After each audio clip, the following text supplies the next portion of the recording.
Hello everyone, welcome to TSV classes. कैसे हैं आप सब लोग? आई होप कि सब बढ़िया होंगे। चलिए भाई, सभी को गुड मॉर्निंग, सभी को राधे राधे। एक बार सभी लोग बता दीजिए ऑडियो वीडियो सब क्लियर है? तो बिना देरी के चलेंगे, क्लास की शुरुआत करेंगे। चलिए भाई, सभी लोग एक बार फटाफट से लाइव आ जाइए और सभी लोग बताइए ऑडियो वीडियो सब क्लियर है। आ जाइए भाई, बिना देरी के शुरुआत करते हैं अपने क्वेश्चन के। चलिए, राधे राधे सभी को, सभी का स्वागत है। प्रज्ञा पांडे जी, अरुण कुमार जी। चलिए भाई, क्वेश्चन की शुरुआत की जाए, ठीक है? चलिए, गुड मॉर्निंग सभी को, सभी का स्वागत है 10 स्मार्ट विजन क्लासेस के ऑनलाइन प्लेटफॉर्म पे। चलिए, अच्छा आ जाइए, बिना देरी के क्वेश्चन की शुरुआत करते हैं। आज का भी आपका टॉपिक है, जैसा कि आपको पता है, एवीज, क्लास एवीज के बारे में हम पढ़ रहे थे, है ना? तो क्लास एवीज के क्वेश्चन ही आज भी करने वाले हैं। तो चलिए आ जाइए, शुरू करते हैं क्वेश्चन में। कोलंबा, आपको पता है कबूतर के बारे में डिटेल्स में आपको पढ़ना है। कल का पीडीएफ नहीं मिला, कल का पीडीएफ और आज का पीडीएफ दोनों आपका भी एक साथ जाएगा, ठीक है? चलिए भाई, आ जाइए, क्वेश्चन की शुरुआत करते हैं। आइए, पहला क्वेश्चन देखिए। क्वेश्चन है कोलंबा के बारे में। देखिए, क्वेश्चन है Columba shows a characteristics called monogamous parental care, what does it means? कह रहे हैं कोलंबा में एक पत्नीवादी पालन पोषण दिखाई देता है, इसका क्या अर्थ होता है? चलिए भाई, पहला ऑप्शन दिया है ओनली फीमेल इंक्यूबेट्स एक्स, केवल मादा अंगों को इंक्यूबेट करती हैं। बी ऑप्शन दिया है both male and female care for eggs and chicks, नर और मादा दोनों अंडों और चूजों की देखभाल करते हैं। सी ऑप्शन दिया है ओनली मेल फीड्स चिक्स, केवल नर चूजों को खिलाता है। एंड लास्ट ऑप्शन दिया है नो पेरेंटल केयर, इनमें कोई पालन पोषण दिखाई ही नहीं देता है। ठीक है भाई, बताएंगे क्या होगा इसके लिए राइट आंसर। चलिए, मोनोगैमस पेरेंटल केयर का मतलब क्या होता है, जो कि आपको कबूतरों में देखने को मिलता है? फटाफट से बताएंगे। तो भाई, ये बाई पेरेंटल केयर को शो करते हैं, ठीक है? बताएंगे कि ये क्या करते हैं, बाई पेरेंटल केयर, जहां पर दोनों पेरेंट्स क्या हैं, इन्वॉल्व होते हैं। इस आधार पर आप बताओगे कि यहाँ पर ऑप्शन बी हो जाएगा both male and female care for eggs and chicks. Both क्या है, मेल और फीमेल दोनों क्या है, एग्स और चिक का जो अंडे हैं और चूजे हैं उनकी देखभाल दोनों करते हैं। तो ऑप्शन आपका यहाँ पर बी हो जाएगा। इनको कहेंगे बाई पेरेंटल केयर देखने को मिलता है, ऑप्शन आपका यहाँ पर बी हो जाएगा। चलिए, नेक्स्ट क्वेश्चन पे आ जाते हैं। अगला क्वेश्चन है crop milk in Columba is regulated by which hormone? Columba में क्रॉप मिल्क किस हार्मोन द्वारा नियंत्रित किया जाता है? फर्स्ट ऑप्शन है प्रोलैक्टिन, बी ऑप्शन है टेस्टोस्टेरोन, सी ऑप्शन है एस्ट्रोजन या फिर कॉर्टिसोल। चलिए भाई, next question, question number second के लिए, क्वेश्चन नंबर सेकंड के लिए फटाफट से बताएंगे।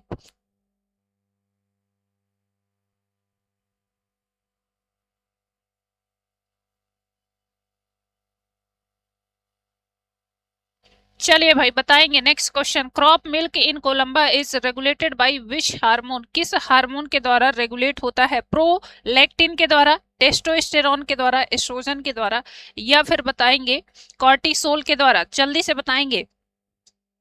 इनमें क्रॉप पाया जाता है, जिससे क्या हो जाता है, किससे होता है? न्यूट्रिशन रिच क्रॉप मिल्क जो चूजे होते हैं उनके लिए निकलता है ना भाई। तो बताएंगे यहाँ पर किस हार्मोन के द्वारा होता है? ये होता है प्रोलैक्टिन के द्वारा। ऑप्शन आपका फर्स्ट हो जाएगा यहाँ पर, ठीक है? ऑप्शन आपका यहाँ पर फर्स्ट हो जाएगा राइट आंसर। चलिए, नेक्स्ट क्वेश्चन पे आ जाते हैं। अगला क्वेश्चन देखिए, the homing ability of Columba is influenced by which combination of cues? Columba की होमिंग क्षमता किन किन संकेतों के संयोजन से प्रभावित होती है? चलिए, क्वेश्चन नंबर थर्ड के लिए बताएंगे। The homing ability of Columba is influenced by which combination of cues? First option दिया है sun compass, sun compass, landmarks and magnetic field के द्वारा। बी ऑप्शन है ओनली विजुअल हैंडमार्क्स के द्वारा, ओनली विजुअल लैंडमार्क्स के द्वारा, केवल दृश्य स्थल चिन्ह के द्वारा। तीसरा दिया है ओनली ऑल फैक्ट्री क्यूब्स के द्वारा, या फिर लास्ट ऑप्शन दिया है इकोलोकेशन के द्वारा, प्रतिध्वनि के द्वारा इफेक्ट होता है। नेक्स्ट क्वेश्चन में आप बताइए फटाफट से, किन संकेतों के द्वारा जो कोलंबा की होमिंग क्षमता है ना, पिजन्स जनरली आप कल भी पढ़ा था मल्टी मोडल नेविगेशन सिस्टम को यूज करते हैं, है ना। तो इसमें क्या क्या इन्वॉल्व होता है तो बताएंगे। इसमें solar position, visual landmarks and क्या है जियोमेट्रिकल क्यूज, ये तीनों चीजें आप कह सकते हो इन्वॉल्व होती हैं। ऑप्शन आपका यहाँ पर फर्स्ट हो जाएगा। ठीक है भाई, ऑप्शन आपका यहाँ पर फर्स्ट हो जाएगा। किस किस आधार पर, तो सन का जो एक तरह से सूर्य की रोशनी से प्रभावित होके, उसके अलावा कहेंगे कि विजुअल लैंडमार्क्स इनको प्रभावित करते हैं, और मल्टी मॉडल नेविगेशन सिस्टम जो यूज करते हैं उन सब में ये चीजें मैग्नेटिक फील्ड का भी क्या करते हैं, एक अच्छा उपयोग करते हैं। ठीक है, तो ऑप्शन आपका यहाँ पर फर्स्ट हो जाएगा। क्लियर है। चलिए नेक्स्ट क्वेश्चन पे आ जाते हैं। The keel of the sternum is most developed in, sternum की कील सबसे अधिक विकसित किसमें होती है। चलिए भाई, the keel of sternum is most developed in flightless birds में, स्विमिंग बर्ड्स में, फ्लाइंग बर्ड्स में, या फिर ऑल बर्ड्स इक्वली, सभी पक्षियों में, सभी पक्षियों में क्या होता है, इक्वली दिखाई देता है। मैम क्लास का नोटिफिकेशन क्यों नहीं आता भाई, नोटिफिकेशन ऑन कर लो, है ना। क्लास का नोटिफिकेशन आपने बंद कर रखा होगा इसलिए नहीं आता होगा। क्लास तो आपकी लगी रहती है और डेली 11 बजे आपकी क्लास होती है। चलिए क्वेश्चन नंबर 4 के लिए बताएंगे, स्टर्नम की कील सबसे अधिक विकसित किसमें होती है। फर्स्ट ऑप्शन आपका दिया है उड़ानहीन पक्षी जो फ्लाइट नहीं करते हैं, है ना, उड़ते नहीं हैं उन पक्षियों में। बी ऑप्शन दिया है स्विमिंग बर्ड्स जो तैरने वाले पक्षी होती हैं। तीसरा दिया है फ्लाइंग बर्ड्स में, उड़ने वाले पक्षियों में, या ऑल बर्ड्स इक्वली, सभी पक्षियों में इक्वल समान क्या होती है, विकसित होती है। फटाफट से बताएंगे। चलो भैया, तो कल भी पढ़ा था हमने, ये डेवलप होता है फ्लाइंग बर्ड्स में, है ना, फ्लाइंग बर्ड्स में। और ये होती क्या है, कील। तो कील क्या है, स्टर्नम के पास एक ऐसी स्ट्रक्चर है जहां पर फ्लाइट मसल्स सारी की सारी जुड़ी हुई होती हैं, और ये फ्लाइट मसल्स उपयोग आती हैं किसमें, उड़ने के लिए। तो ऑप्शन आपका यहाँ पर बताएंगे सी हो जाएगा। चलिए नेक्स्ट क्वेश्चन पे आ जाएंगे। Which of the following is used in experiment to study learning in Columba. निम्नलिखित में से कौन कोलंबा में सीखने का अध्ययन करने के लिए प्रयोग किया जाता है।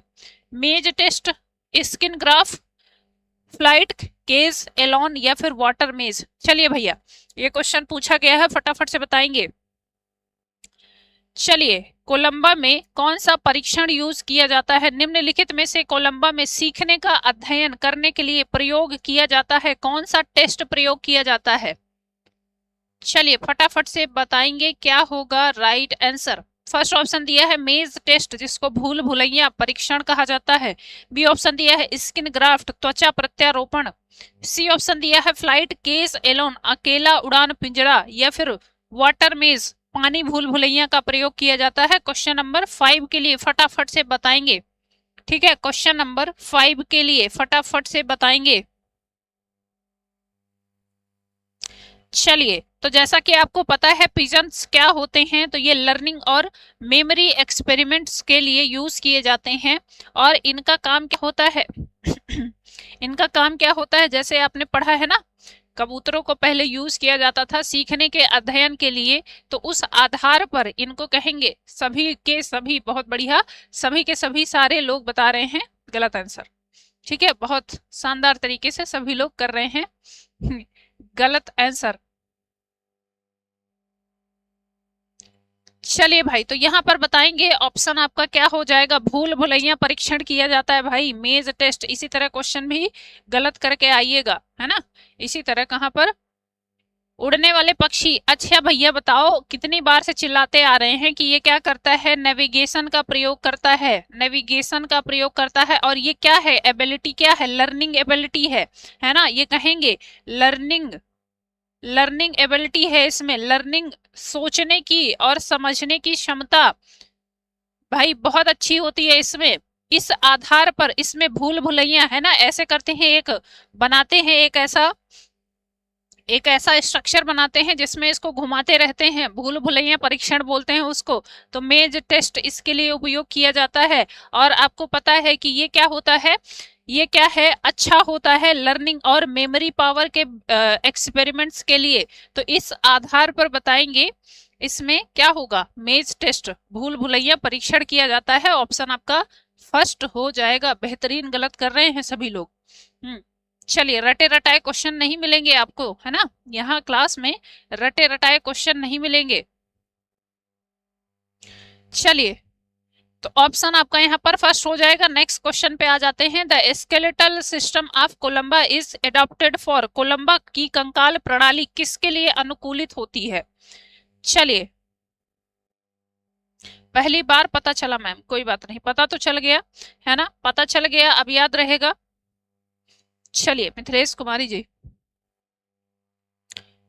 आ जाइए। नेक्स्ट क्वेश्चन में बताएंगे the skeletal system of Columba is adopted for, किसके लिए ये अनुकूलित होता है? फर्स्ट ऑप्शन स्विमिंग के लिए, बी ऑप्शन है फ्लाइट के लिए, सी ऑप्शन है बरोइंग के लिए, या फिर रनिंग के लिए। तो बिल्कुल बताएंगे क्या करता है, उड़ने के लिए होता है भाई, फ्लाइट के लिए, है ना, उड़ान के लिए। इसमें क्या है, कंकाल प्रणाली डेवलप होती है। ऑप्शन आपका यहाँ पर बी हो जाएगा।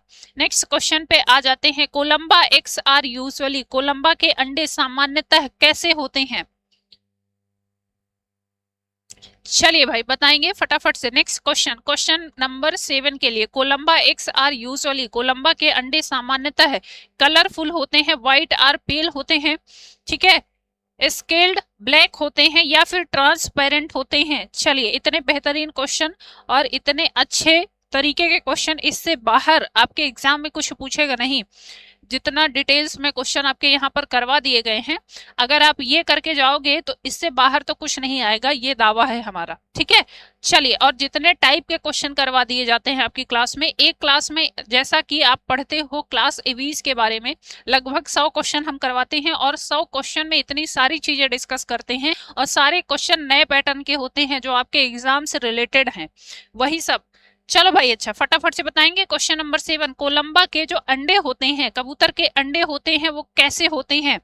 कलरफुल होते हैं, रंगीन होते हैं, बी ऑप्शन दिया है व्हाइट या फिर पेल, सफेद और हल्के होते हैं, सी ऑप्शन दिया है स्पेकल्ड ब्लैक, काले धब्बेदार होते हैं, या फिर बताएंगे ट्रांसपेरेंट होते हैं। देखा है कबूतर के अंडे?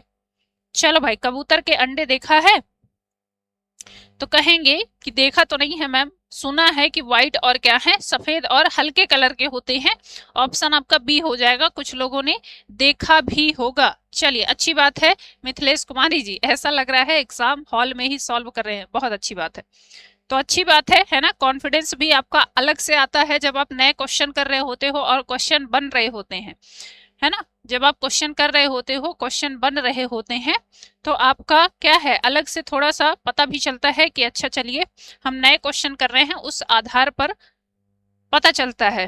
हाँ चलिए, हाँ मेरे घर पे है सब। अच्छा चलिए, देखा होगा वैसे घरों के आसपास, है ना, ये अंडे देते रहते हैं, तो देखा होगा सफेद और हल्के सफेद होते हैं, बहुत व्हाइट नहीं होता है, हल्का सफेद कलर होता है। चलिए, क्लियर है। चलिए नेक्स्ट क्वेश्चन में आ जाते हैं। बर्ड्स में एयर सैक का सीधा संबंध किससे नहीं होता है? नॉट पूछा है भैया। चलो क्वेश्चन पढ़िएगा फिर आंसर करिएगा। क्वेश्चन दिया है, air sac in birds are not directly related to, किससे डायरेक्टली रिलेटेड नहीं होती है? नॉट पूछा है। चलिए फटाफट से बताएंगे।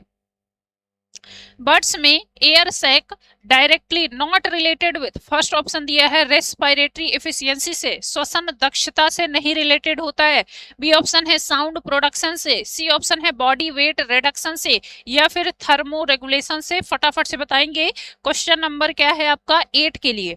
चलिए, बर्ड्स में एयर सैक का सीधा संबंध किससे नहीं होता है? चलिए, मैं बार बार बोल रही हूँ बेटा, क्वेश्चन पढ़ो अच्छे से फिर आंसर करो, है ना। सभी लोग जितने भी ऑप्शन डी के साथ जा रहे हैं सब गलत बता रहे हैं, सभी का गलत हो रहा है, बहुत बढ़िया।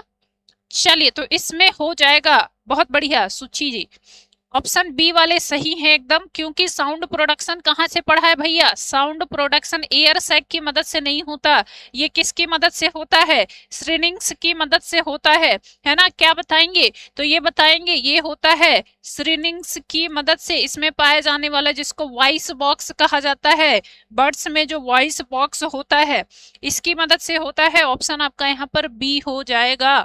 क्लियर है? B option. देखो क्वेश्चन पढ़ेंगे, बहुत सिंपल सा क्वेश्चन है, अगर नहीं पढ़ेंगे अच्छे से क्वेश्चन तो गलत करके चले आएंगे। तो ऑप्शन आपका यहाँ पर बी हो जाएगा। साउंड प्रोडक्शन श्रिनिंग्स से होती है, ना कि एयर सैक्स के द्वारा। तो ऑप्शन आपका यहाँ पर क्या हो जाएगा? बी। क्लियर है? चलिए आगे बढ़ते हैं नेक्स्ट क्वेश्चन में। बर्ड्स में नाइट्रोजनस वेस्ट का उत्सर्जन किस अनुकूलन को दर्शाता है? आगे आ जाइए नेक्स्ट क्वेश्चन में। Excretion of nitrogenous waste in birds indicates किस चीज को दर्शाता है? फर्स्ट ऑप्शन है एक्वेटिक एडाप्टेशन को, चलिए अनुकूलन को दर्शाता है। बी ऑप्शन है एरियल एडाप्टेशन को, वायवीय अनुकूलन को दर्शाता है। तीसरा दिया है टेरेस्ट्रियल एडाप्टेशन को दर्शाता है, या फिर एब ओरल एडाप्टेशन को, वृक्षवासी अनुकूलन को दर्शाता है। चलिए फटाफट से बताएंगे।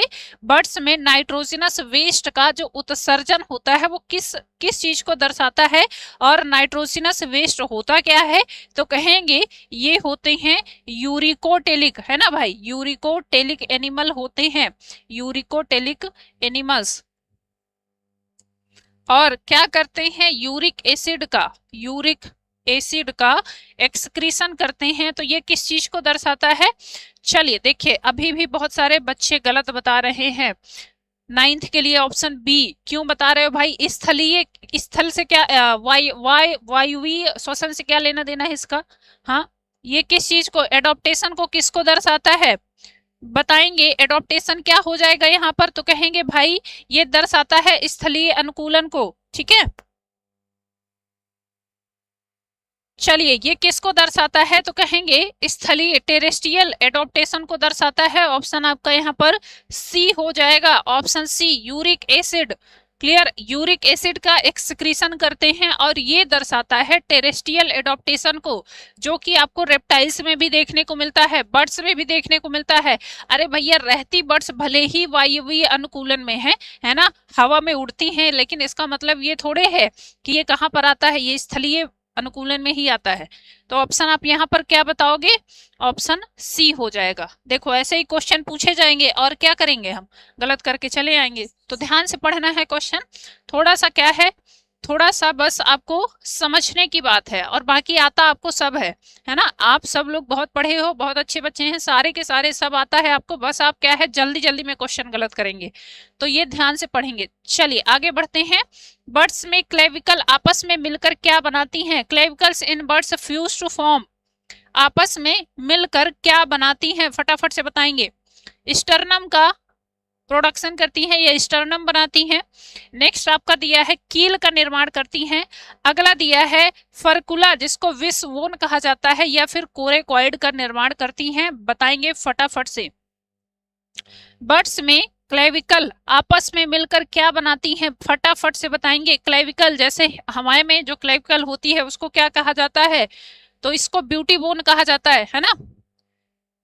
चलिए भाई, जो हमारे में क्लेविकल बोन होती है उसको क्या कहते हैं? ब्यूटी बोन बोलते हैं। और ब्यूटी बोन हमारे में दो होती हैं, है ना? ये जो यहाँ पर हड्डियां होती हैं ब्यूटी बोन, ऐसे ही बर्ड्स में क्लेविकल आपस में मिल जाती हैं, वो आपस में फ्यूज होके एक स्ट्रक्चर बनाती हैं जिसको विस्वोन कहा जाता है। फर्कुला बोलते हैं इसको, कील मत लगा के चले आइएगा अगेन। ठीक है, इसको ऑप्शन सी के साथ जाएंगे, फर्कुला बोलते हैं। ऑप्शन आपका यहाँ पर सी हो जाएगा। ठीक है भाई, चलिए नेक्स्ट क्वेश्चन पे आ जाते हैं। बर्ड्स में फ्लाइट मसल्स किस हड्डी से जुड़ी हुई होती हैं? Flight muscles are attached to wishbone. चलिए नेक्स्ट क्वेश्चन में आ जाते हैं। बर्ड्स में फ्लाइट मसल्स किस हड्डी से जुड़ी हुई होती हैं? स्कैपुला से, स्टर्नम जिसको कील बोलते हैं, तीसरा दिया है ह्यूमरस से, या फिर वर्टिब्री से। ठीक है, तो क्लियरली आप बता सकते हो चलिए फटाफट से बताएंगे क्या होगा यहाँ पर राइट आंसर। तो अभी बहुत देर से पढ़ते आ रहे हैं कि मैम क्या है, स्टर्नम कह लीजिए, उसी को कील कहा जाता है। और जितनी भी मसल्स ऐसी होती हैं जो उड़ने में सहायक होती हैं, है ना भाई, उड़ने में सहायक होती हैं, वो सारी की सारी यहाँ पर स्टर्नम या कील से जुड़ी हुई होती हैं। ऑप्शन आपका यहाँ पर बी हो जाएगा। चलिए नेक्स्ट क्वेश्चन, बर्ड्स में क्लोएका क्या है? क्लोएका इन बर्ड्स, क्लोएका क्या है? रेस्पिरेटरी चेंबर है, डाइजेस्टिव ग्लैंड है, common chamber for excretion, reproduction and digestion, या फिर ब्लड रिसीवर का काम करता है? फटाफट से बताएंगे। नेक्स्ट क्वेश्चन, बर्ड्स में क्लोएका का क्या काम होता है? ठीक है, बर्ड्स में क्लोएका क्या है? आ जाइए भाई फटाफट से बताएंगे। तो ये क्या है, ये एक्सक्रीशन के लिए है ना, जो भी बॉडी में एक्सक्रीटिव मटेरियल है उनको निकालने का काम करता है। उसके अलावा कहेंगे रिप्रोडक्शन के लिए भी यही यूज होता है, और उसके अलावा जो डाइजेस्टिव सिस्टम से बचे हुए अपशिष्ट पदार्थ हैं उनको निकालने के लिए भी ये काम करता है। चलिए तो यहाँ पर ऑप्शन आपका सी हो जाएगा। नेक्स्ट क्वेश्चन में आ जाते हैं। अगला क्वेश्चन देखिए, अगला क्वेश्चन है, बर्ड्स के एग में एल्ब्यूमिन का मुख्य काम क्या होता है? Main function of albumin in birds egg. आ जाइए भाई, बर्ड्स के एग में एल्ब्यूमिन का मुख्य कार्य क्या होता है? फर्स्ट ऑप्शन दिया है फॉर प्रोटेक्शन, संरक्षण के लिए। बी ऑप्शन न्यूट्रिशन के लिए, पोषण। तीसरा दिया है रेस्पिरेशन या श्वसन के लिए। एंड लास्ट ऑप्शन दिया है आपका मैम क्या है? चलिए भाई क्या दिक्कत हो रही है सूची जी? एक्सक्रीशन के लिए। क्वेश्चन नंबर 13 के लिए बताइए फटाफट से। बर्ड्स के एग में एल्ब्यूमिन का मुख्य काम क्या होता है? फटाफट से बताएंगे। बर्ड्स में एल्ब्यूमिन लेयर क्या काम करती है? चलिए तो बताएंगे, ये जो भ्रूण है उसको पोषण व पानी देने का काम करता है। दैट मीन्स कि ये पोषण के लिए यूज होता है, न्यूट्रिशन के लिए यूज होता है। ऑप्शन आपका यहाँ पर फर्स्ट हो, सॉरी ऑप्शन बी हो जाएगा। नेक्स्ट क्वेश्चन में आ जाएंगे, बर्ड्स के लंग्स में गैस एक्सचेंज का वास्तविक स्थान कौन सा होता है? चलिए नेक्स्ट क्वेश्चन में बताएंगे, बर्ड्स के लंग्स में गैस एक्सचेंज का वास्तविक स्थान कौन सा होता है? What is the actual site of gas exchange in birds lungs? Alveoli पाई जाती हैं, एयर सैक्स पाए जाते हैं, पैरा ब्रोंकाई पाए जाते हैं, या फिर ब्रोंकाई पाए जाते हैं? जल्दी से बताएंगे क्वेश्चन नंबर 14 के लिए। चलिए हाँ, अब मुझे पता है ये क्वेश्चन करोगे गलत आप। चलो बताओ फटाफट से क्वेश्चन नंबर 14 के लिए।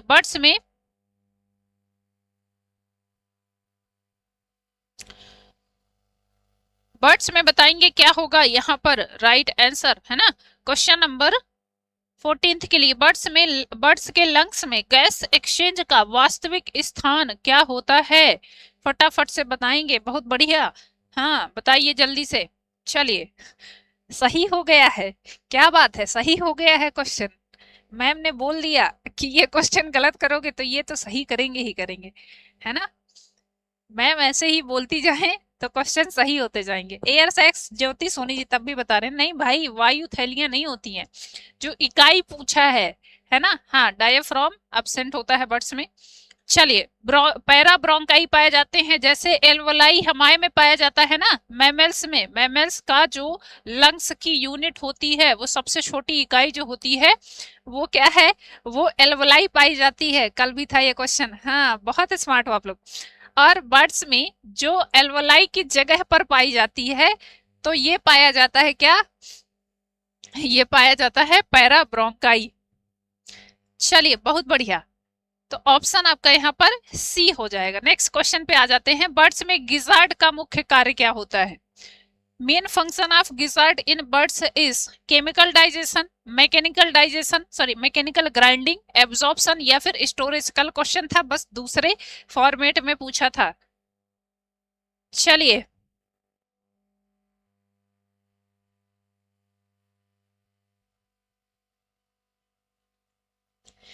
चलिए भाई नेक्स्ट क्वेश्चन में बताएंगे फटाफट से। क्वेश्चन आपका पूछा है कि बर्ड्स में गिजार्ड का मुख्य कार्य क्या होता है। ठीक है, बर्ड्स में गिजार्ड का मुख्य कार्य क्या होता है। केमिकल डाइजेशन के लिए यूज होता है, मैकेनिकल ग्राइंडिंग के लिए यूज होता है, एब्जॉर्प्शन के लिए यूज होता है, या फिर स्टोरेज के लिए यूज होता है। चलिए, कल ये क्वेश्चन पूछा था कि बर्ड्स में गिजार्ड किसका पार्ट होता है।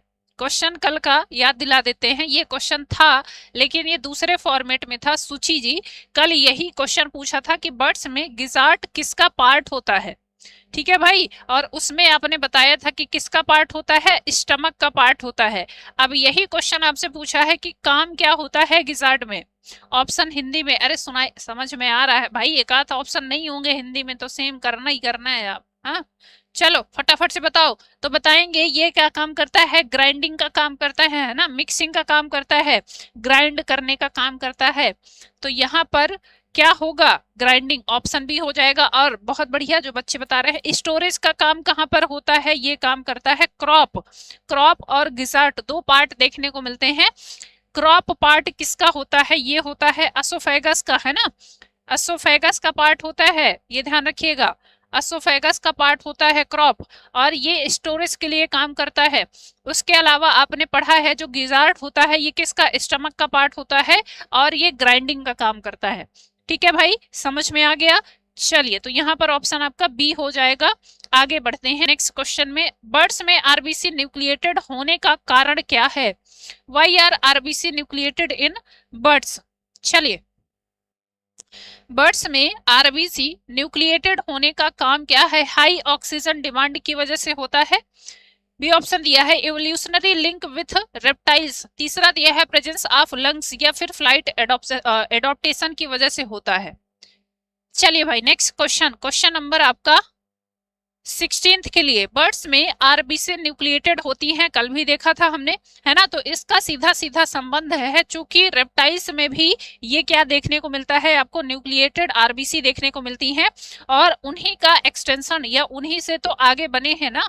तो ये बताते हैं कि आरबीसी इनमें न्यूक्लिएटेड होने का सीधा सीधा कनेक्शन ये है कि ये किससे रिलेटेड है, तो ये बताएंगे रेप्टाइल्स से रिलेटेड होते हैं। इवोल्यूशनरी हिस्ट्री को भी शो करते हैं, इवोल्यूशनरी हिस्ट्री दर्शाते हैं। ऑप्शन आपका बी हो जाएगा। ज्योति सोनी जी ऑप्शन फर्स्ट क्यों बता रही हैं बेटा, ऑप्शन बी यहाँ पर होगा राइट आंसर। चलिए नेक्स्ट क्वेश्चन आ जाते हैं। आइए भाई नेक्स्ट क्वेश्चन है, बर्ड्स की उच्च उड़ान क्षमता के लिए सबसे निर्णायक सामान्य लक्षण कौन सा है, which general characteristics is most decisive for high flight efficiency in birds। चलिए, अच्छा फर्स्ट ऑप्शन दिया है आपका न्यूमेटिक बोन्स का पाया जाना, वायु भरी हड्डियों का पाया जाना। बी ऑप्शन है 4 चैम्बर्ड हार्ट का पाया जाना, 4 कक्षीय हृदय का पाया जाना। तीसरा दिया है unidirectional air flow through lungs, फेफड़ों में एक दिशीय वायु प्रवाह का पाया जाना, या फिर प्रेजेंस ऑफ फेदर्स। क्वेश्चन पढ़िएगा पहले, उसके बाद आंसर करिएगा, गलत नहीं होना चाहिए। ठीक है भाई, क्वेश्चन गलत नहीं होना चाहिए, फटाफट से बताएंगे। बर्ड्स की उच्च उड़ान क्षमता के लिए सबसे निर्णायक सामान्य लक्षण कौन सा है, मोस्ट एप्रोप्रिएट आंसर के साथ जाएंगे। ठीक है भाई, मोस्ट एप्रोप्रिएट आंसर बताएंगे क्या होगा यहाँ पर राइट आंसर। अब ये क्वेश्चन इसी तरह देखो, वैसे तो सभी ऑप्शन आपको, चलिए वैसे तो क्या होता है, देखो वैसे तो पाए जाते हैं सारे लक्षण, लेकिन आपसे क्वेश्चन के आधार पर आंसर करना है कि मोस्ट एप्रोप्रिएट क्या होगा। बर्ड्स की उच्च उड़ान क्षमता के लिए सबसे निर्णायक सामान्य लक्षण कौन सा है, which general characteristics is most decisive, सबसे ज्यादा जो इफेक्ट करता है वो क्वेश्चन आपको बताना है। ठीक है, सॉरी वो आंसर बताना है। न्यूमेटिक बोन्स पाई जाती है भाई, 4 चैम्बर्ड हार्ट भी पाया जाता है, लेकिन उड़ने के लिए सबसे ज्यादा जो एग्जाम्पल आप बताओगे, ये सबसे ज्यादा एप्रोप्रिएट आंसर अगर यहाँ पर जाएंगे तो यहाँ पर यूनिडायरेक्शनल एयर फ्लो होता है, जो कि लंग्स के द्वारा होता है। अब चूंकि ये यूनिडायरेक्शनल होता है, एक ही दिशा में होता है, तो इन इनको क्या है, इनको आप बताओगे उड़ने में सबसे अच्छा जो करेक्टर शो करता है वो यही हो जाएगा, ऑप्शन सी के जाएंगे।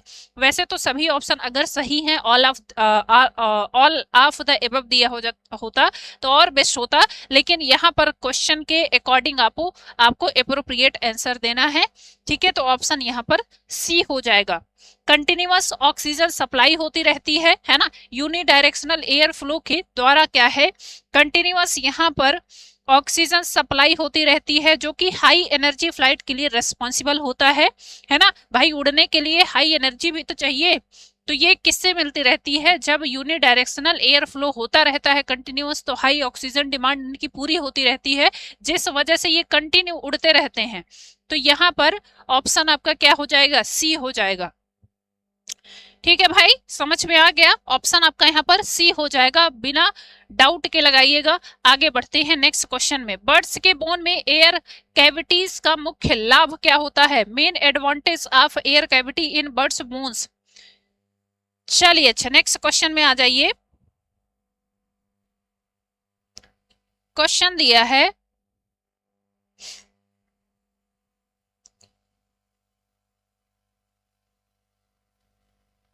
चलिए, बर्ड्स के बोन में एयर कैविटी का मुख्य लाभ क्या होता है, स्ट्रेंथ इंक्रीज करने के लिए, है ना, जो शक्ति होती है उसको इंक्रीज करने के लिए, वेट रिडक्शन के लिए, जो वेट है ना, भार है, शरीर का भार है उसको कम करने के लिए, आरबीसी के फॉर्मेशन के लिए, या फिर कैल्शियम स्टोरेज के लिए। बहुत सिंपल सा क्वेश्चन है, फटाफट से बता देंगे। तो एयर कैविटी का पाया जाना, एयर सैक्स का पाया जाना सीधा सीधा क्या है, सीधा सीधा दर्शाता है कि इनमें चूंकि एयर सैक पाए जाते हैं, उस आधार पर इनकी बॉडी में एयर भर जाती है, जिस वजह से इनका वेट क्या है, लॉस हो जाता है, या कह सकते हैं वेट रिडक्शन यहाँ पर देखने को मिलता है ना। शरीर का भार कम प्रतीत होता है जब ये उड़ते हैं, तो इस आधार पर आप बताओगे ऑप्शन बी। बहुत बढ़िया, चलिए नेक्स्ट क्वेश्चन में आ जाते हैं, आ जाइए भाई नेक्स्ट क्वेश्चन। अगला क्वेश्चन है, बर्ड्स में ट्रू स्किन ग्लैंड्स लगभग पूर्णतः अनुपस्थित होती हैं, फिर भी शरीर पर जल रोधकता बनी रहती है, इसका प्रमुख कारण क्या होता है। कह रहे हैं, in birds true skin glands are almost absent yet the body remains waterproof, what is the main reason, इसका मेन कारण क्या होता है। चलिए भाई, जल्दबाजी करने की कोई जरूरत नहीं है रूमा यादव जी, है ना, आराम से क्वेश्चन पढ़िए और आराम से आंसर करिए, कोई जल्दी नहीं है, कहीं नहीं जाना है हमको। चलिए अच्छा, बताएंगे क्वेश्चन नंबर 19 के लिए बताएंगे क्या होगा। फर्स्ट ऑप्शन दिया है, फेदर्स सीबम्स कोटेड होते हैं, ठीक है। बी ऑप्शन दिया है, यूरोपीसियल ग्लैंड का लिपिड सिक्रीशन फीदर्स पर लगाया जाता है। भाई इसके क्वेश्चन, इसकी जो इंग्लिश दी है वो भी हिंदी में दी है, ठीक है। इपिडर्मिस केराटिनाइज्ड होती है, एंड लास्ट ऑप्शन दिया है, स्वीट ग्लैंड्स पानी को रिपेल करते रहते हैं, पानी को, श्वेत ग्रंथियां क्या है, पानी को दूर करती रहती हैं।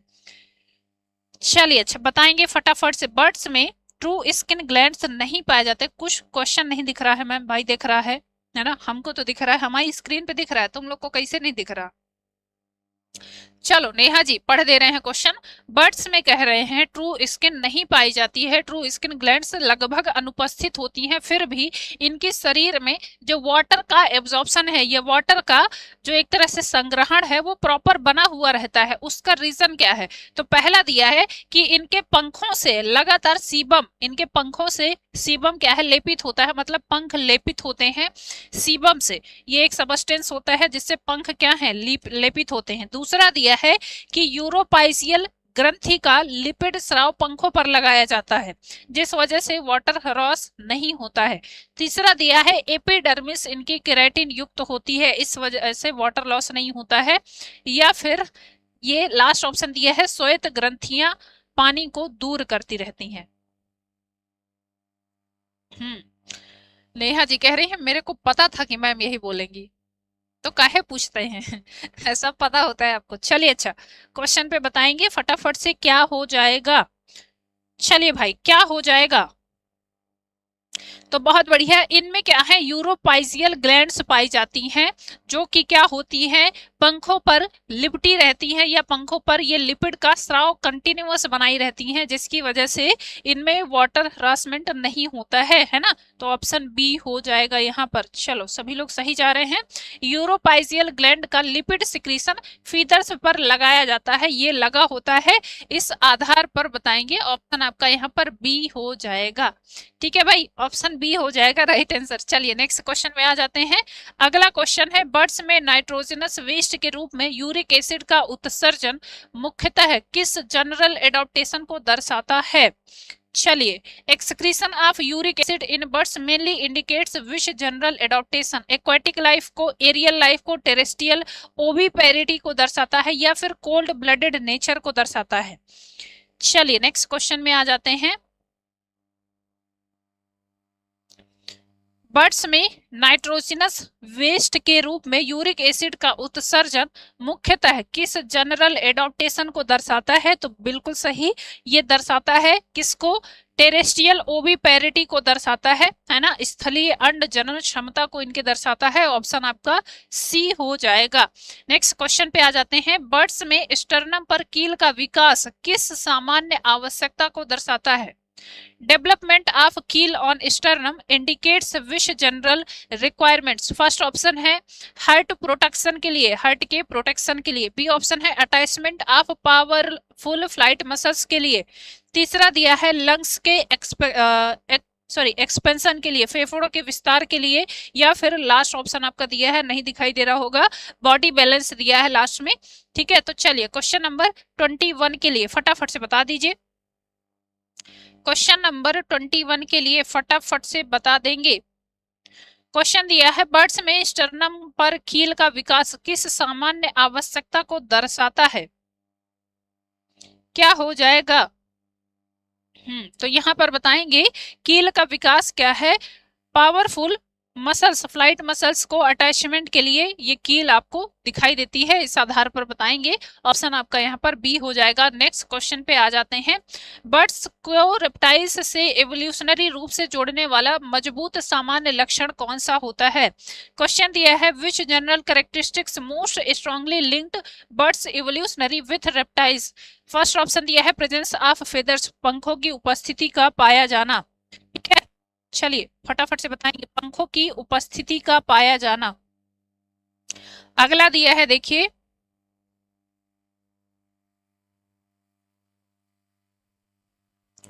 चलिए अगला दिया है एंडोथर्मी का पाया जाना। तीसरा दिया है न्यूक्लिएटेड आरबीसी का पाया जाना, या फिर 4 चेम्बर्ड हार्ट का पाया जाना। बताएंगे भाई क्या होगा राइट आंसर? ठीक है, क्या होगा यहाँ पर राइट आंसर?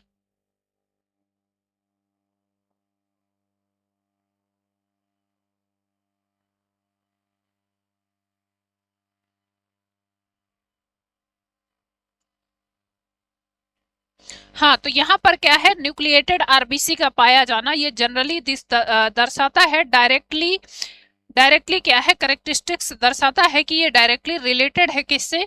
ऑप्शन आपका सी हो जाएगा, ये एवोल्यूशनरी रूप से रेप्टाइल्स से जोड़ने वाला काम करता है। नेक्स्ट क्वेश्चन पे आ जाते हैं। फेदर्स को बर्ड्स का डायग्नोस्टिक जनरल करेक्टरिस्टिक्स क्यों माना जाता है? Why are feathers considered a diagnostic general characteristics of birds? आ जाइए, पहला ऑप्शन दिया है फाउंड इन रेप्टाइल्स आल्सो, सरीसृपों में भी पाए जाते हैं। बी ऑप्शन दिया है modified epidermal scales unique to aves, aves के लिए विशिष्ट संशोधित एपिडर्मल स्केल्स के रूप में पाए जाते हैं। तीसरा दिया है found only in flying birds, केवल उड़ने वाले पक्षियों में पाए जाते हैं। या फिर प्रेजेंट ओनली इन एम्ब्रियोस, केवल भ्रूण में पाया जाता है। फटाफट से बताएंगे क्वेश्चन नंबर 23 के लिए। चलिए क्वेश्चन नंबर 23, फेदर्स को बर्ड्स का डायग्नोस्टिक जनरल कैरेक्टरिस्टिक्स क्यों माना जाता है? क्यों ऐसा कहा जाता है कि ये क्या है, केवल और केवल बर्ड्स में आपको देखने को मिलते हैं? तो भैया आपने इससे पहले कैरेक्टर्स पढ़े हैं किनके, रेप्टाइल्स के, और वहां पर उनकी बॉडी में क्या है, स्केल्स पाए जाते थे। वही आगे डेवलप करके क्या है, वही आगे डेवलप हो करके मॉडिफाइड एपिडर्मल स्केल्स बनाते हैं, जो कि बर्ड्स में यूनिक पाए जाते हैं। और ये स्पेशली आपको बर्ड्स में ही देखने को मिलता है। ऑप्शन आपका यहाँ पर बी हो जाएगा। नेक्स्ट क्वेश्चन पे आ जाते हैं। बर्ड्स में क्लोएका की उपस्थिति किस इवोल्यूशनरी प्रवृत्ति को दर्शाती है? Presence of cloaca in birds reflects which evolutionary tendency? चलिए आगे आ जाइए। नेक्स्ट क्वेश्चन में बर्ड्स के में पूछ रहे हैं कि क्लोएका का पाया जाना किस चीज को दर्शाता है?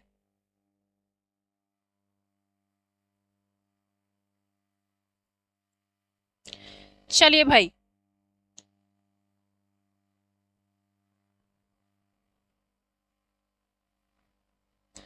चलिए नेक्स्ट क्वेश्चन में फटाफट से बताएंगे। बर्ड्स में क्लोएका का पाया जाना किस इवोल्यूशनरी ट्रेट को दर्शाता है? बर्ड्स में क्लोएका की उपस्थिति किस इवोल्यूशनरी प्रवृत्ति को दर्शाती है? मैमेलियन एफिनिटी को, स्तनधारी समानता को बताता है। बी ऑप्शन दिया है एम्फीबियन एंसेस्ट्री को। सी ऑप्शन दिया है रेप्टिलियन इनहेरिटेंस को दर्शाता है, या फिर फ्लाइट स्पेशलाइजेशन को दर्शाता है। चलिए बताएंगे। तो ये कहेंगे क्लोएका आप रेप्टाइल्स में भी पढ़ते हो और बर्ड्स, दोनों में क्या है कॉमन कैरेक्टर है जो आप पढ़ते हो। ये बताता भी है कि क्या होगा, ये बताता भी है कि सीधे सीधे जो रेप्टाइल्स हैं उन्हीं का ग्रोथ होकर क्या बना है, तो उन्हीं का ग्रोथ होकर पक्षी बने हैं। तो इस आधार पर आप ऑप्शन सी लगाओगे यहाँ पर। क्यों भाई? रेप्टाइल्स इनहेरिटेंस को दर्शाता है। ऑप्शन आपका यहाँ पर सी हो जाएगा। चलिए, अच्छा ये सेम क्वेश्चन हो गया है ना, ये क्वेश्चन क्या है? चलिए नेक्स्ट क्वेश्चन में आ जाते हैं। अगला क्वेश्चन है बर्ड्स में उच्च मेटाबॉलिक रेट का प्रत्यक्ष एनाटॉमिकल आधार कौन सा है? Direct anatomical basis of high metabolic rate in birds is. First option है न्यूमेटिक बोन्स का पाया जाना। बी ऑप्शन दिया है 4 chambered heart with complete separation, पूर्णतः विभाजित 4 कक्षीय हृदय का पाया जाना। तीसरा दिया है एब्सेंस ऑफ यूरिनरी ब्लेडर, मूत्राशय का अभाव होना, या फिर प्रेजेंस ऑफ फीदर्स का। चलिए क्वेश्चन नंबर आपका 26 बताना है। क्वेश्चन नंबर 26 बताना है। चलिए बर्ड्स में उच्च मेटाबॉलिक रेट का प्रत्यक्ष एनाटॉमिकल आधार कौन सा हो सकता है? बेस्ट आपको बताना है। क्वेश्चन नंबर 26 के लिए फटाफट से बताएंगे। तो उच्च मेटाबॉलिक रेट का मतलब होता है भाई हाई मेटाबॉलिक रेट कहां पर देखने को मिलती है? बर्ड्स में आपको देखने को मिलती है। और ये होती क्यों है? क्योंकि इनमें 4 चेम्बर्ड हार्ट पाया जाता है, अलग अलग सेपरेशन पाया जाता है ना। ऑक्सीजनेटेड ब्लड अलग होता है, डीऑक्सीजनेटेड ब्लड अलग होता है। इस आधार पर आप कहोगे कि चूंकि इनका जो हार्ट है वो 4 चेम्बर्ड होता है with complete separation, 2 auricle 2 ventricle आपस में जुड़े नहीं होते हैं, अलग अलग पाए जाते हैं। इस वजह से ऑप्शन आपका यहाँ पर बी हो जाएगा एकदम राइट आंसर। नेक्स्ट क्वेश्चन में आ जाते हैं। चलिए अच्छा, बर्ड्स में रेस्पिरेटरी सिस्टम को फिक्स्ड वॉल्यूम लंग सिस्टम क्यों कहा जाता है? चलिए बताएंगे। Why is the avian respiratory system called a fixed volume lung system? First option है लंग डायाफ्राम द्वारा नियंत्रित होते हैं, फेफड़े डायाफ्राम द्वारा नियंत्रित होते हैं।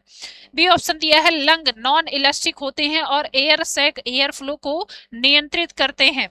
तीसरा दिया है आपका लंग्स में एल्वोलाई नहीं होते हैं, या फिर डी ऑप्शन दिया है लंग्स का आकार उड़ान में मदद करता है, उड़ान में बढ़ता है। सॉरी, चलिए बर्ड्स में रेस्पिरेटरी सिस्टम को फिक्स्ड वॉल्यूम लंग सिस्टम क्यों कहा जाता है? इसका रीजन क्या है? किस आधार पर इनको कहा जाता है कि इनमें क्या है फिक्स्ड वॉल्यूम सिस्टम पाया जाता है? तो बहुत बढ़िया, बहुत अच्छा क्वेश्चन है। चूंकि इनके जो फेफड़े होते हैं वो कैसे होते हैं? नॉन इलास्टिक होते हैं, है ना। कल भी क्वेश्चन हमने देखा था। और ये क्या है एयर सैक के द्वारा नियंत्रित होते हैं। लंग्स नॉन इलास्टिक होते हैं और एयर फ्लो को क्या करते हैं? नियंत्रित करते हैं। ऑप्शन आपका यहाँ पर राइट आंसर क्या हो जाएगा? बी हो जाएगा। बहुत बढ़िया, ठीक है, ऑप्शन आपका यहाँ पर बी हो जाएगा राइट आंसर। नेक्स्ट क्वेश्चन पे आ जाते हैं। बर्ड्स में कंप्लीट डबल सर्कुलेशन का इवोल्यूशनरी एडवांटेज क्या है? चलिए, what is the evolutionary advantage of complete double circulation in birds? First option दिया है रिड्यूस्ड ब्लड प्रेशर, क्लियर है। बी ऑप्शन दिया है prevents of blood mixing and efficient oxygen delivery, रक्त मिश्रण की रोकथाम व कुशल ऑक्सीजन आपूर्ति। सी ऑप्शन दिया है रिडक्शन इन हार्ट साइज, या फिर storage of blood during during क्या है, फ्लाइट। चलिए अच्छा, नेक्स्ट क्वेश्चन में बताएंगे बर्ड्स में कंप्लीट डबल सर्कुलेशन का एवोल्यूशनरी एडवांटेज क्या है, बताएंगे फटाफट से। तो ये हो जाएगा आपका कि इनमें क्या है, बर्ड्स क्या सॉरी रक्त मिश्रण का रोकथाम होता है। क्यों? क्योंकि अलग अलग से चेम्बर पाए जाते हैं, 4 चेम्बर थर्ड होता है, 2 ऑरिकल 2 वेंट्रिकल, अलग अलग क्या है इनमें, डीऑक्सीजनेटेड ब्लड भी अलग होता है, ऑक्सीजनेटेड ब्लड भी अलग होता है। इस आधार पर आप यहाँ पर बताओगे ऑप्शन बी हो जाएगा। नेक्स्ट क्वेश्चन में आ जाते हैं। चलिए अगला क्वेश्चन है, बर्ड्स के फेदर्स का प्रेजेंस थर्मो रेगुलेशन के लिए इतना प्रभावी क्यों होता है? Why are feathers highly effective in thermoregulation in birds? चलिए भाई बताएंगे नेक्स्ट क्वेश्चन के लिए, बर्ड्स में फेदर्स का प्रेजेंस थर्मो रेगुलेशन के लिए इतना प्रभावी क्यों माना जाता है? फर्स्ट ऑप्शन दिया है बिकॉज फेदर्स मेटाबॉलिक हीट उत्पन्न करते हैं। बी ऑप्शन दिया है फेदर्स हवा को फंसा कर इंसुलेशन प्रदान करते हैं। तीसरा दिया है फेदर्स स्वीट एवोपरेशन बढ़ाते हैं, या फिर फेदर्स ब्लड सर्कुलेशन बढ़ाते हैं। चलिए भाई फटाफट से बताएंगे क्या होगा यहाँ पर राइट आंसर। तो देखिए यहाँ पर पहला दिया है फेदर्स मेटाबॉलिक हीट उत्पन्न करते हैं। नहीं भैया, ये उत्पन्न नहीं करते हैं, ये तो किसकी वजह से होता है, ऑक्सीजन सप्लाई की वजह से होता है ना, जो यूनी डायरेक्शनल। और ये कैसा होता है, इनमें यूनी डायरेक्शनल होता है, यूनिट डायरेक्शनल होता है, जिसकी वजह से इनमें कंटिन्यूअस हीट सप्लाई होती रहती है। और उसी हीट सप्लाई को ये क्या करते हैं, इनके जो पंख हैं उसको इंसुलेट करके रखते हैं। सीधी सी बात है कि ये क्या करते हैं, जो अंदर हवा है उसको फंसा कर क्या करते हैं, इंसुलेशन प्रदान करते हैं, जिसकी वजह से हीट क्या है, ट्रांसफर नहीं होती है और इनकी बॉडी का थर्मो रेगुलेशन मेंटेन रहता है। ऑप्शन आपका यहाँ पर बी हो जाएगा। क्लियर है, ऑप्शन बी हो जाएगा। नेक्स्ट क्वेश्चन पे आ जाते हैं, बर्ड्स में यूरिनरी ब्लेडर का अभाव किस सेलेक्टिव प्रेशर का परिणाम है? Absence of urinary bladder in birds is a result of which selective pressure? चलिए, absence of urinary bladder in birds is a result of which selective pressure? Again यहाँ पर क्या हो जाएगा आपका, वेट रिडक्शन। ये क्वेश्चन कर चुके हैं है ना, बस लगभग वैसा ही क्वेश्चन पूछा है।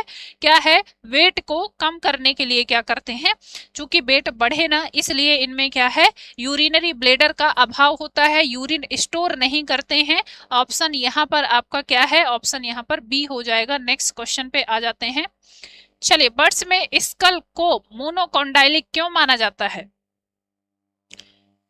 बर्ड्स में स्कल को मोनोकॉन्डाइलिक क्यों माना जाता है? फर्स्ट ऑप्शन दिया है सिंगल ऑसिपिटल कॉन्डाइल प्रेजेंट होता है, एक ही ऑसिपिटल कॉन्डाइल होता है। बी ऑप्शन दिया है लोअर जा सिंगल बोन से बनी होती है, निचला जबड़ा एक हड्डी का होता है। तीसरा दिया है स्कल हल्की होती है, खोपड़ी हल्की होती है। या फिर ऑप्शन आपका डी हो जाएगा टीथ का अभाव होता है, दांतों का अभाव होता है। क्वेश्चन नंबर 31 के लिए चलिए, बर्ड्स के स्कल जो होती है वो क्या है, मोनोकॉन्डाइलिक पाई जाती है ना, एक ही कॉन्डाइल की बनी होती है। और ये होता क्यों है, तो बताएंगे कि ऑप्शन फर्स्ट सिंगल ऑसिपिटल कॉन्डाइलिक होता है इसमें, और ये अपनी गर्दन को पूर्णतः क्या है, मूव कर सकते हैं, है ना। ये देखिए अपनी गर्दन को पूर्णतः क्या है, मूव कर सकते हैं। कल भी दिखाया था, कहाँ गए सारे बर्ड्स, आ जाओ भाई देख लो फिर से, है ना, सुंदर सुंदर से पक्षी। ये देखिए आप इनकी गर्दन देख सकते हो, और ये अपने पूरी गर्दन को क्या करते हैं, मूव कर सकते हैं। देखिए ये इधर को क्या है, इधर को अगर बैठा है तो ये ऐसे पूरा रोटेट कर सकता है ना, पूरा रोटेट करके ऐसे पता चले पूरा पीछे देख सकते हैं। और इसका रीजन होता है कि ये सिंगल ऑसिपिटल के बने हुए होते हैं, सबकी गर्दन क्या है, सिंगल ऑसिपिटल कॉन्डाइल प्रेजेंट होता है, जिस आधार पर ये कह सकते हैं अपनी पूरी गर्दन मोड़ सकते हैं। सभी पक्षियों में आपको ऐसा देखने को मिलेगा। चलिए देखिए मयूर क्या है, इसकी बॉडी आप देख सकते हो इधर है, लेकिन क्या है ये 360 डिग्री ऐसे क्या है, मूव कर सकता है, 360 डिग्री क्या है, मूव कर सकता है पूरी की पूरी अपनी गर्दन को, है ना, बैठे बैठे जैसे उल्लू में आप देखते हो। देखो भाई, चलिए, और ये सभी पक्षियों में आपको ऐसा देखने मिलता है। गौरैया हो गई है, ठीक, पेंगुइन फ्लाइटलेट बर्ड्स ये कल भी दिखाया था, है ना। ये क्या है, चलते हैं उड़ते नहीं हैं, कल भी देखा था आपने। ये क्या है, कबूतर फीडिंग मटेरियल आप देख सकते हो। ये भी क्या है, एक फ्लाइटलेस बर्ड्स में आता है। इसको भी कल दिखाया था, मैंने बताया था कि जो उड़ते नहीं है पक्षी उनमें से एक ये भी आता है, साउथ अमेरिका साइड पाया जाता है। हाँ चलिए ये देखिए, है ना, ये ऑस्ट्रिच हो गया, इमू हो गया, और रिया, इसको रिया बोलते हैं, ये जो आप देख सकते हो, ठीक है। ये आपको ऐसा कुछ दिखाई देता है और ये ठंडे प्रदेशों में पाया जाता है। इनके शरीर पर आप बाल देख सकते हो कि कितनी क्या है, कितनी भारी मात्रा में आपको बाल दिखाई दे रहे हैं। ये इसलिए होता है, या यही क्या है, इनके हीट को क्या करते हैं, बैलेंस करके रखते हैं बॉडी में, है ना भाई। ये देख सकते हैं शुतुरमुर्ग, ये देख सकते हैं आप, इसके शरीर पर आपको बाल ऐसे क्या है दिखाई दे रहे हैं, बाल या पंख कह लीजिए, चूंकि ये उड़ने में नहीं उड़ने में सक्षम नहीं होते हैं। इनकी टांगे काफी लंबी होती हैं और ये दौड़ते हैं, है ना, स्पीड में दौड़ते हैं, काफी तेज स्पीड में दौड़ते हैं। चलिए तो ये आप देख सकते हो। एक और दिखाया था बाज, जिसको ईगल कहा जाता है ना। ईगल आप देख सकते हो, ये बहुत ही खतरनाक प्राणी होता है, शिकारी प्रवृत्ति का होता है। और सबसे टॉप कंज्यूमर्स, आप इकोलॉजी पढ़ते हो, फूड चेन, तो यहाँ पर आप पढ़ते हो, इसको क्या कहा जाता है, स्कैवेंजर कहा जाता है इन जनरल, है ना। और ये आप बताते हो कि सबसे ज्यादा आपको देखने को मिलेगा शिकारी। देखो भाई, शेर को खा रहा है ना, ये शेर को खा रहा है, पूर्णतः मांसाहारी होता है। और देखो इधर शेर पड़ा है हमारा और इसी का शिकार कर रहा है। बहुत ही खतरनाक होता है, पंजे बहुत मजबूत होते हैं, इसकी चोंच और इसकी नजर क्या है, बहुत ही तेज होती है। तो ये आप देख सकते हो ईगल। चलिए भाई बढ़े आगे, आ जाते हैं क्वेश्चन में, कहाँ थे हम। चलिए अपने क्वेश्चन में आ जाते हैं। ऑप्शन आपका यहाँ पर फर्स्ट हो जाएगा। नेक्स्ट क्वेश्चन पे आते हैं। बर्ड्स में ओविपेरिटी को एडवांस्ड टेरेस्ट्रियल एडॉप्टेशन क्यों माना जाता है। चलिए क्वेश्चन नंबर 32 के लिए बताएंगे।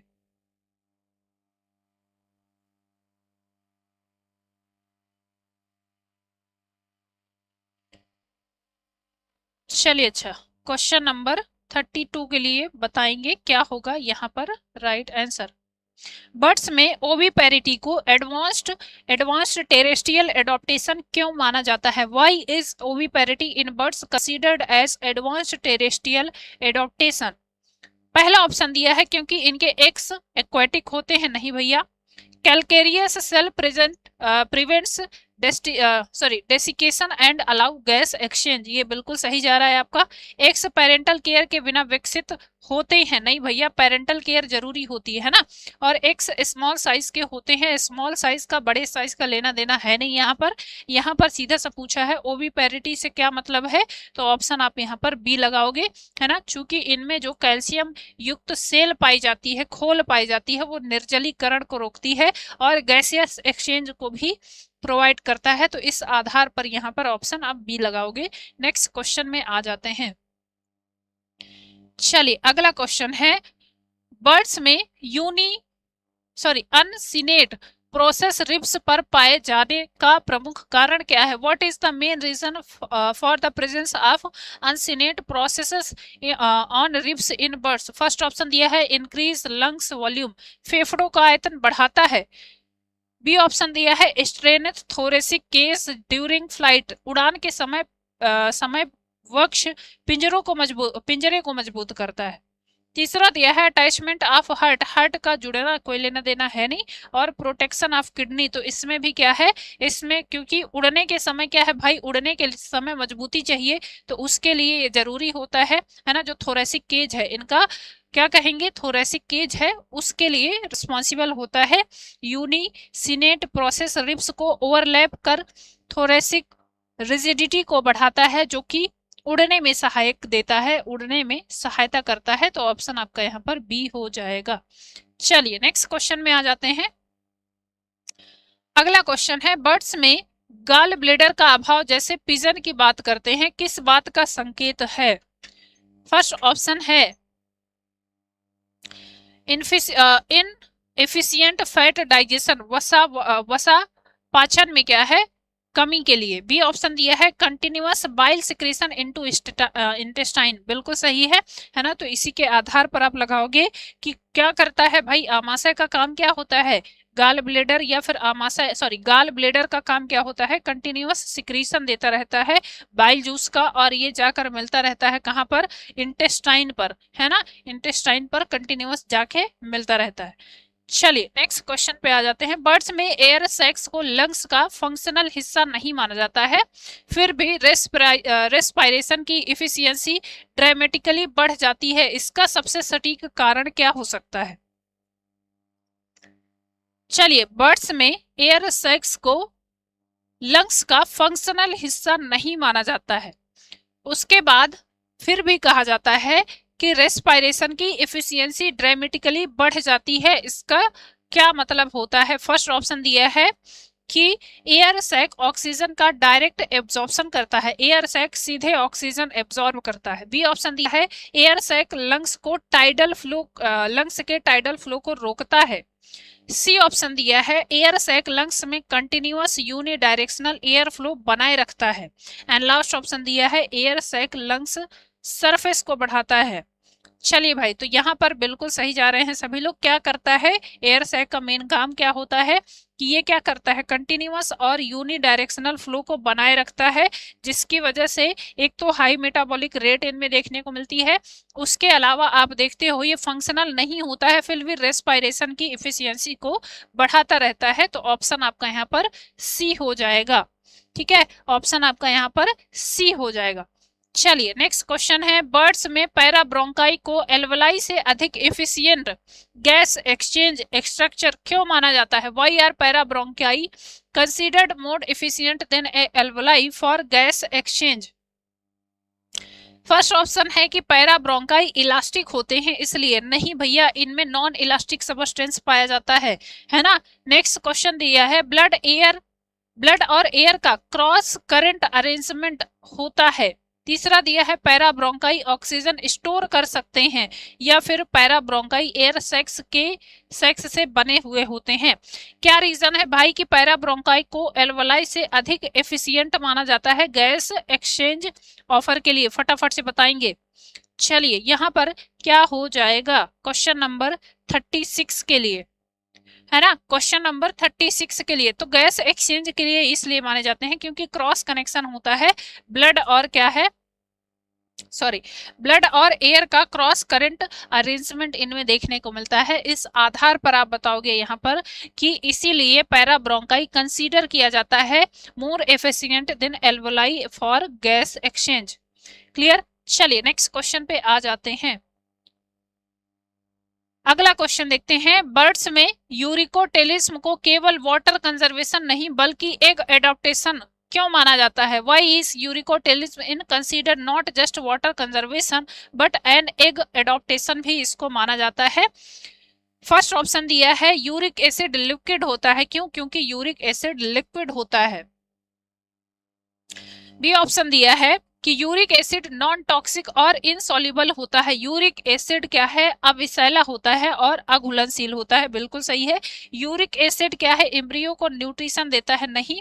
यूरिक एसिड लंग्स से निकलता है, नहीं भाई। तो इस आधार पर यहाँ पर भी ऑप्शन आपका बी हो जाएगा, क्योंकि यूरिक एसिड में पानी की कमी क्या है, बहुत कम लगती है, पानी की मात्रा का आवश्यकता ही नहीं होता है। और उसके अलावा बताएंगे कि ये अविषैला होता है और अघुलनशील होता है, जिस वजह से वाटर कंजर्वेशन के साथ साथ ये कह सकते हैं कि एग एडॉप्टेशन के लिए भी अनुकूल माना जाता है। ऑप्शन आपका यहाँ पर बी हो जाएगा।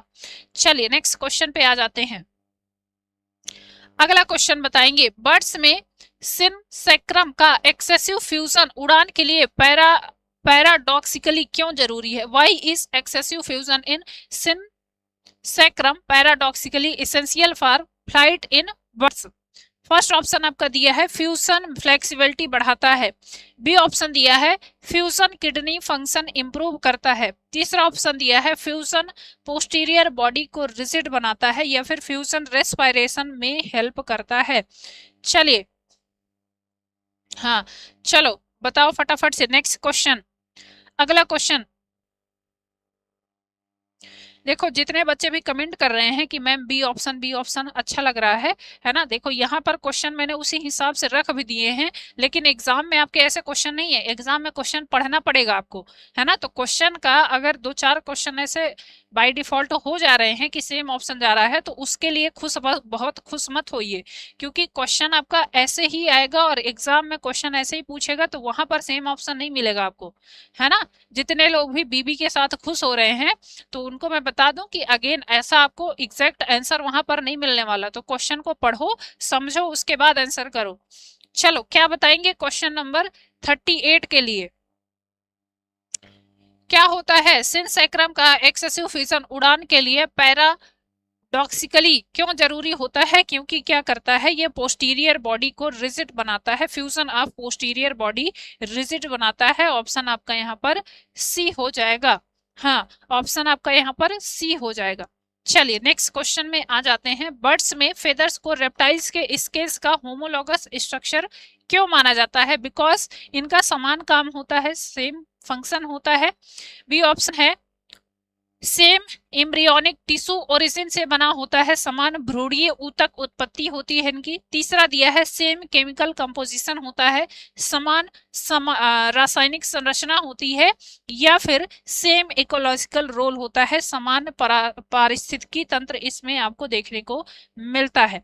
तो चूंकि इनका जो स्केल्स, चाहे वो आप बात करो रेप्टाइल्स के स्केल्स की बात करें या फिर जो बर्ड्स के फेदर्स होते हैं, पंख होते हैं, उनकी एम्ब्रियोनिक डेवलपमेंट या एम्ब्रियोनिक ओरिजिन समान होती है, इसलिए इनको माना जाता है ऐसा कि ये एक ही होमोलॉगस स्ट्रक्चर को शो करते हैं, है ना। ये क्या है, होमोलॉगस होते हैं, क्योंकि इनकी ओरिजिन समान होती है। ऑप्शन आपका यहाँ पर बी हो जाएगा, सेम एम्ब्रियोनिक टिश्यू ओरिजिन इनकी होती है। रेप्टाइल्स के क्या है स्केल्स और क्या है फेदर्स जो आपको बर्ड्स में देखने को मिलते हैं, इपीडर्मल मीसोडर्मल आउटग्रोथ होती है, और यहाँ पर ऑप्शन आपका बी हो जाएगा राइट आंसर। नेक्स्ट क्वेश्चन पे आ जाते हैं। चलो भैया अगला क्वेश्चन बताओ। बर्ड्स में 4 चेम्बर्ड हार्ट को रेप्टाइल से इनहेरिटेड क्यों नहीं माना जाता है? सॉरी, नॉट पूछा है। चलिए फटाफट से बताएंगे। क्वेश्चन नंबर 40 के लिए, बर्ड्स में 4 चेम्बर्ड हार्ट को रेप्टाइल्स से इनहेरिट क्यों नहीं माना जाता है? नॉट पूछा है। बिकॉज रेप्टाइल्स के हार्ट वीक होते हैं, क्योंकि रेप्टाइल्स के हार्ट क्या है, वीक होते हैं। नेक्स्ट दिया है रेप्टाइल्स में हार्ट अब्सेंट होता है, सरीसृपों में हृदय विकृत नहीं होता है। सी ऑप्शन दिया है क्रोकोडाइल्स के अलावा रेप्टाइल्स में कंप्लीट सेपरेशन नहीं होता है, या फिर बर्ड्स में हार्ट लंग्स के अंदर होता है। चलिए भैया फटाफट से बताएंगे। बर्ड्स में 4 चेम्बर्ड हार्ट को रेप्टाइल्स से इनहेरिटेड क्यों नहीं माना जाता है? नॉट पूछा है। तो चूंकि रेप्टाइल्स में आप क्या पढ़ते हो, रेप्टाइल्स में पढ़ते हैं कि पाया जाता है 3 चेम्बर्ड हार्ट, है ना, 3 चेम्बर पाए जाते हैं, 3 चेम्बर्ड हार्ट पाया जाता है, एक्सेप्ट क्या, एक्सेप्ट आप क्रोकोडाइल। क्रोकोडाइल के अलावा क्या है, सारे के सारे रेप्टाइल्स में क्या होता है कि आपको 3 चेम्बर्ड हार्ट मिलेगा, लेकिन क्रोकोडाइल में 4 चेम्बर्ड हार्ट ऐसा देखने को मिलता है, और 4 चेम्बर्ड हार्ट ही आपको एवीज और मैमल्स में भी देखने को मिलते हैं। तो इस आधार पर यहाँ पर आप बताओगे क्रोकोडाइल के अलावा रेप्टाइल्स में कंप्लीट सेपरेशन नहीं होता है, तो इस आधार पर यहाँ पर ऑप्शन आपका सी हो जाएगा भाई। ठीक है, ऑप्शन आपका यहाँ पर सी हो जाएगा, क्योंकि आपको बर्ड्स में भी ऐसा नहीं देखने को मिलते हैं, और ऐसा ही आपको कहाँ पर नहीं देखने को मिलता है, जैसे रेप्टाइल्स में आप अलग अलग चेम्बर नहीं पढ़ते हो, तो ऐसे ही बर्ड्स में आपको अलग अलग चेम्बर देखने को मिलते हैं। जस्ट लाइक क्रोकोडाइल के हार्ट में 4 चेम्बर होते हैं, 2 ऑरिकल और 2 वेंट्रिकल पाए जाते हैं। ठीक है, ऑप्शन सी हो जाएगा। नेक्स्ट क्वेश्चन पे आ जाते हैं। Columba classification in based on which system? Columba वर्गीकरण किस प्रणाली पर आधारित है? चलिए अच्छा फटाफट से बता देंगे, कोलंबा वर्गीकरण किस प्रणाली पर आधारित है। फर्स्ट ऑप्शन दिया है आपका लीनियस सिस्टम पर, बी ऑप्शन है लेमार्क सिस्टम पर, सी ऑप्शन है डार्विनियन सिस्टम पर, या फिर हेकल सिस्टम पर। चलिए बताएंगे फटाफट से राइट आंसर क्या होगा। क्वेश्चन नंबर 41 के लिए बताएंगे, Columba classification is based on which system? किस सिस्टम पर आधारित है? मैम कितने क्वेश्चन हैं? 10 क्वेश्चन और हैं, अगर चल गया तो। ठीक है भाई, टाइम है आपके पास 5 मिनट, 10 क्वेश्चन कर लेते हैं फटाफट से। हाँ, कोलम्बालेबिया कैरोलस लीनियस के वर्गीकरण विज्ञान के आधार पर आधारित है ना। कैरोलस लीनियस के कैरोलस लीनियस के बाइनोमियल नोमेनक्लेचर के आधार पर इसको क्या है, वर्गीकृत किया गया है। ऑप्शन आपका यहाँ पर फर्स्ट हो जाएगा। चलिए नेक्स्ट क्वेश्चन पे आ जाते हैं। विच of the following is true about Columba reproduction